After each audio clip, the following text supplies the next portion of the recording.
Bu mexanizmlarni qilib beradigan xizmat shundan iboratki, har eshik ochilganida parok vizillatib tushirib beradi. Eshik yopilganda vizillatib, parok borligi, yo'qligi, mashina eshik yopiq turgan holatida umuman ko'rinmaydi. Elektronniy parok qo'yib beryapmiz. Bu Dongfeng 008 avtomobilimizga. Orqadagi xitoycha yozuvlarni ham olib tashlaymiz. Oldi labovoyga sonsiz zachtlikka qilib beryapmiz. Plyonkadan standartdan o'tadigan. Oldi ikkita oynaga 70 talik plyonkamiz. Mashinamizning oldi morda qismini xudo xolisa branirovka qilib beramiz. Bu yoqda kapot, fara, bamper, oldi fara, oldi kapotimiz xudo xolisa ish stoykalarigacha bo'ladi. Branirovka xudo xolisa mashinalarni mayda-chuyda sarapinalardan, chaqa-chuqlardan xudo xolisa saqlab qoladi.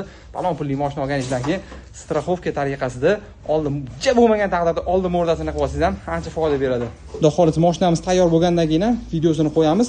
Ko'rib ishimizga o'zingizlar baho berasizlar. Mashinamiz yangi masna mashina ekan. Kerak bo'lsa, misol uchun zakazga poliklarni ham qilib berishimiz mumkin bemalol. Universal xizmat bo'yicha pastda yozilgan nomerlarimizga bemalol murojaat qilib kelsanglar bo'ladi. Elite avtotuiningni sizlarni kutib qolamiz.